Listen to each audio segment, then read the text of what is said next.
My 34 male, wife's 30 best friend, 30 female, is staying with us through the weekend to help set up our gender reveal for our soon-to-be baby.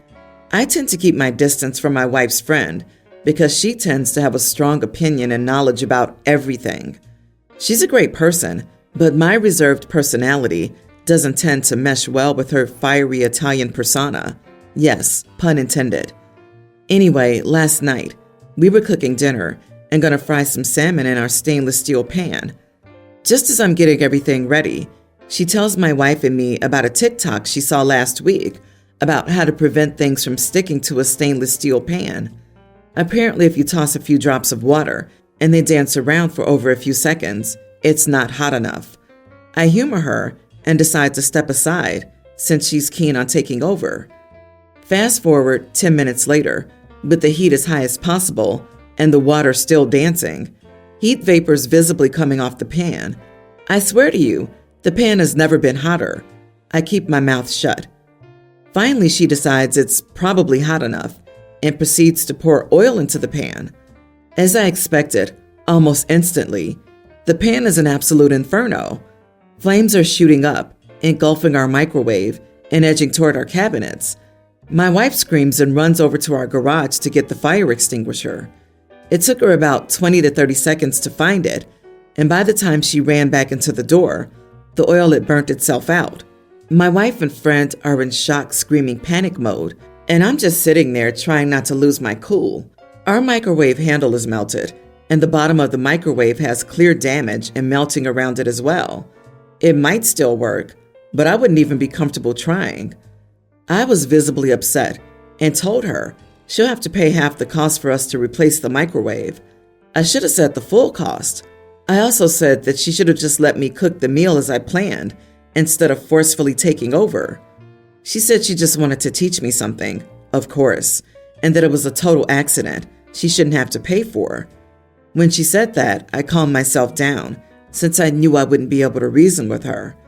I told her that my wife and I would chat about it and that we could talk about it tomorrow. Not sure where to go from here. My wife is stuck in the middle, and I'm not sure if we should expect her to help pay for the damage or just move on and call it an accident. Am I the idiot for assuming she should help contribute to the damage? So, you were just sitting there trying not to lose my cool while your kitchen is on fire? Instead, you stood by while your pregnant wife had to retrieve the fire extinguisher from the garage. That 20 to 30 seconds could make the difference between having a home or a pile of smothering ashes. You're at fault for standing by doing nothing and not having a fire extinguisher in the kitchen. You were willing to risk burning your entire house down to prove a point. Be glad that you only need to buy a new microwave. Exactly. What is wrong with you? You are the idiot. You didn't even try to stop someone from doing something that you knew would start a fire in your home. Yeah, she should pay for at least half the microwave, but you're absolutely missing the forest for the trees here. You would not be having this argument if this fire had not gotten out of control, or your pregnant wife, you or the friend, had gotten seriously burned. My goodness, nothing good comes from gender reveals. That wasn't an accident. An accident is when something unforeseen happens. Dude, you 100% watched her do this, so she would mess up, and you could play I told you so, because you're tired of her running her mouth about everything. She should pay all of it personally, but go with half, because you were watching this the entire time. Kind of everyone's the idiot here. Well, at 30 years old, I would assume that the person wouldn't be that stupid and would know how to heat up a pan, so I don't think the couple should be held responsible.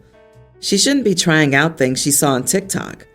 If she doesn't know or understand how they work either, especially since she's already a grown woman, that your wife friend thinks it's normal to preheat a pan like that is insane.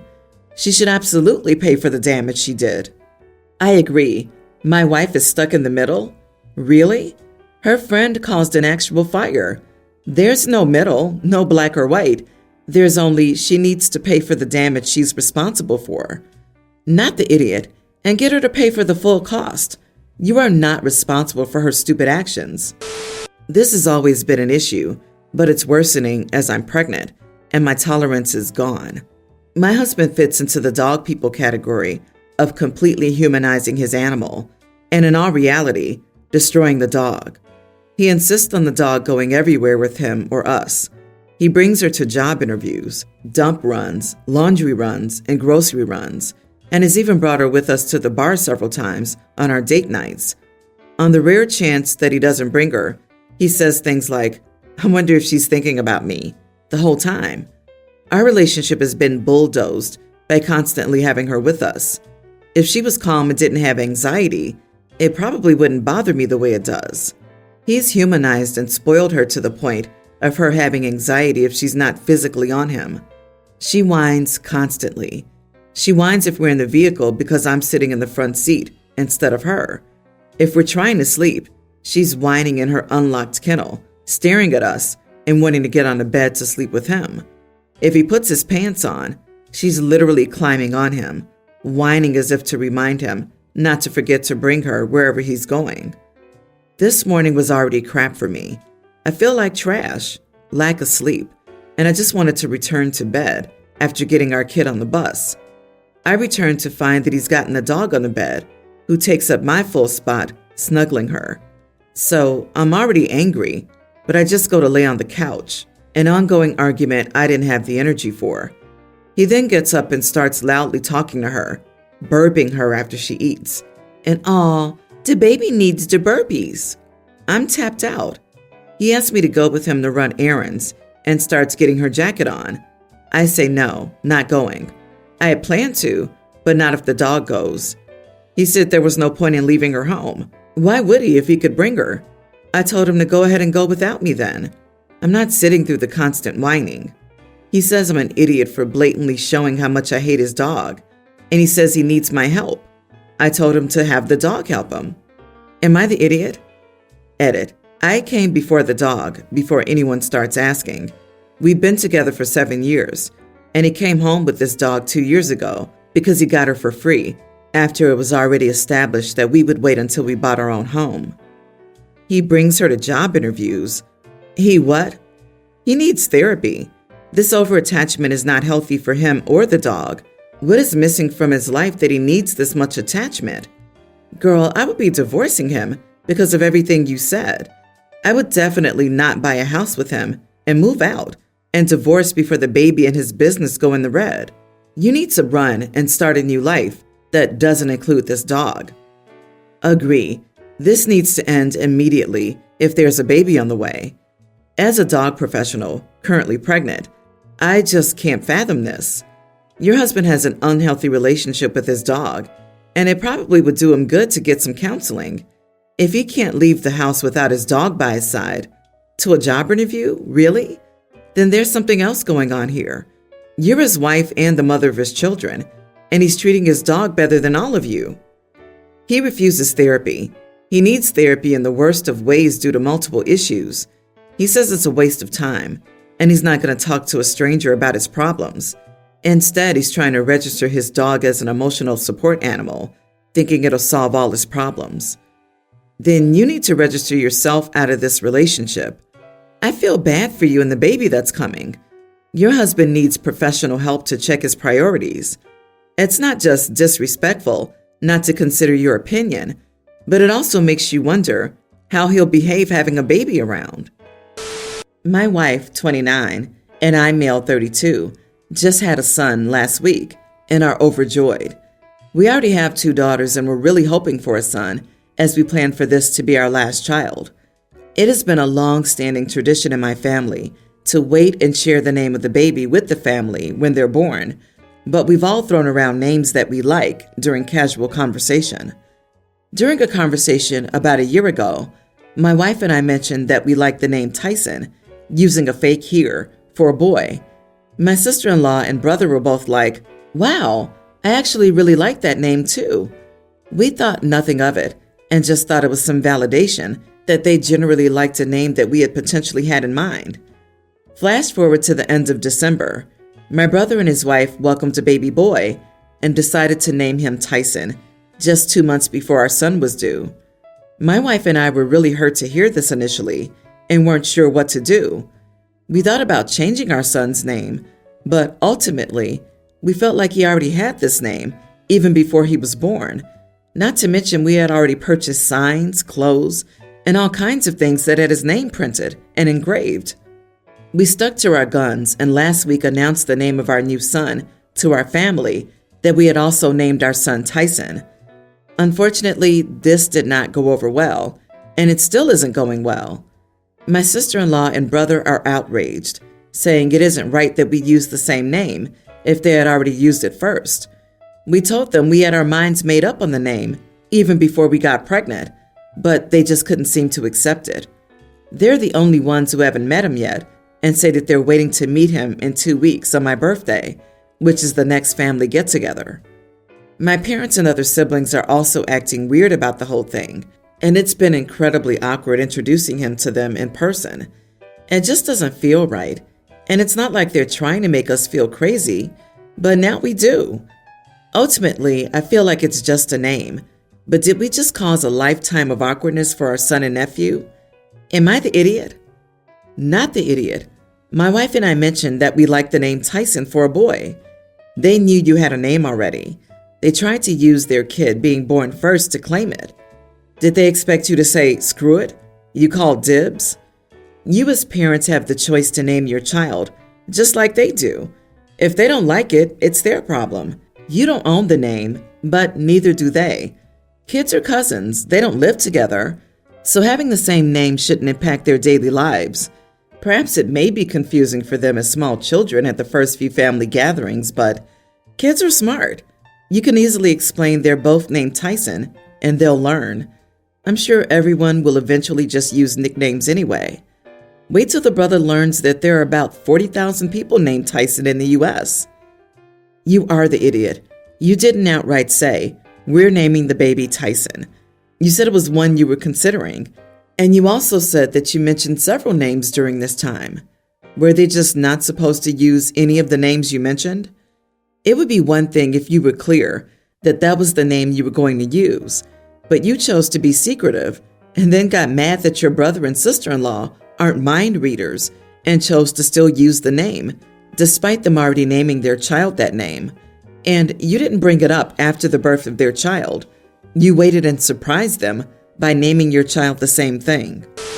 I, 20 female, went upstate to visit my extended family recently. Grandparents, aunts, uncles, cousins. This includes my cousin, who has a toddler. My cousin will be named Carol, and the toddler will be named Lily for this post. I don't like children, never have, and possibly never will. My whole family knows this, so I haven't really spent much time with Lily when I visit. Surprisingly, she wasn't too bad the last few times I visited her and Carol, along with my other family. However, this time Lily was an absolute nightmare, screaming, crying, and throwing tantrums, along with things across the room. We were staying in the same house, so I heard it daily for a few days. After that, I distanced myself from Carol and Lily as much as possible.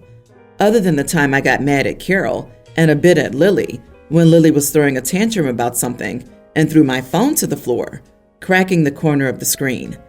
Carol said I was overreacting. Yesterday, I was watching television in the living room when Carol came into the room carrying Lily, who was fussing. She asked me to watch her for the day because she needed a break, but I wasn't so sure.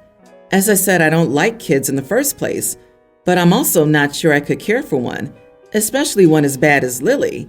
So I explained this to Carol, and she insisted I care for Lily. I asked if anybody else could take Lily because I won't. She told me everyone else was out shopping and how I didn't know how hard it was to be a mother, and the least I could do was help out. I told her I understood how she was struggling, but reinstated my doubts about caring for another human being. Carol called me heartless and stormed out of the room to go and take care of Lily herself. A little over 15 minutes later, everyone returned. Carol, of course, told them what I did, and everyone was being cold to me for the rest of the day. This morning I left because I was uncomfortable with how I was being treated, and I felt I wasn't welcome because I wouldn't take care of Lily. This was met with sad or angry comments from some, but I left anyway. I'm writing this in a hotel now because I'm having second thoughts. Was I the idiot for not taking care of Lily? Not the idiot. Frankly, it's irresponsible of a parent to shove an unwitting person into that situation, especially if your aversion to kids is known throughout the family. One would assume you probably wouldn't have had a lot of experience with babies or toddlers and wouldn't really know how to care for one. It's like Carol thought, who is the most ill-equipped person to care for my womb nugget? Idiot. Oh, P, yes, she'll do. My only babysitting requirements are a set of breasts and a liability waiting to happen. I get it. It takes a village, and everyone needs a break occasionally. But for someone so tired, Carol sure had the energy to start a bunch of drama. I will never understand people who claim that they want kids and then act this way when it gets hard. There's probably a good reason the rest of the family bailed on Carol to go shopping. Makes me wonder if this was some convoluted way to change your mind about kids. I don't know how you could have been any clearer that it was a bad idea. You didn't choose to have a child. If she wanted to go out without Lily, she should have arranged for someone to take care of her. This wasn't an emergency. Asking you last minute and then getting mad at you for setting a boundary is an idiot move. Also, being angry about your screen getting cracked is not an overreaction. Phones are expensive. As a gift to my wife, I let her renovate the ensuite in our room. This is our forever home, and we're making everything suit us. One of our kids finally moved out, so we expanded the bathroom to include that floor space. So now we have a big 2-person tub, a shower, a freaky Japanese toilet, and a sauna. We also have a nice new countertop with individual sinks for each of us. Here lies the issue. I gave her free rein to design the bathroom however she wanted. She got these fancy faucets that drop water on my hands from a foot up, and they don't stick out very far from the edge of the sink.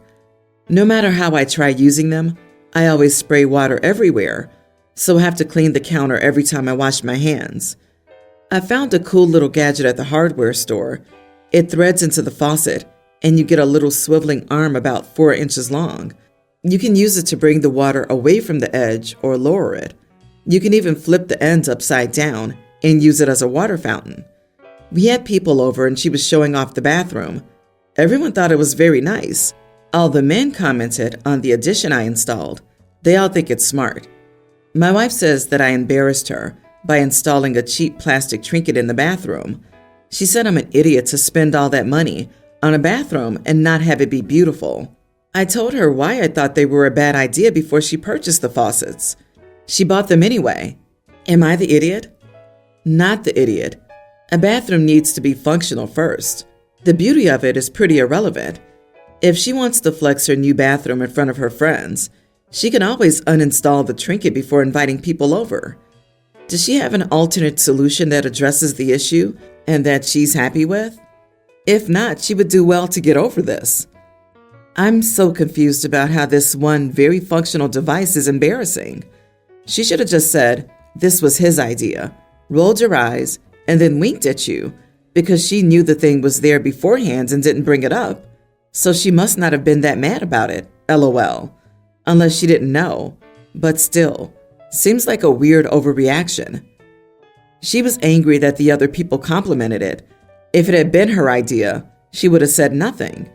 This craze about the perfect bathroom and aesthetic and yada yada drives me crazy. In a house, things need to be safe and practical. Beauty comes after, unless you're an eccentric millionaire that can do what you want financially, and it still needs to be safe. My parents bought a faucet for their new bathroom because it looked really nice, and my mom loved it. After 3 weeks, they bought a new one because guess what? It wasn't practical at all.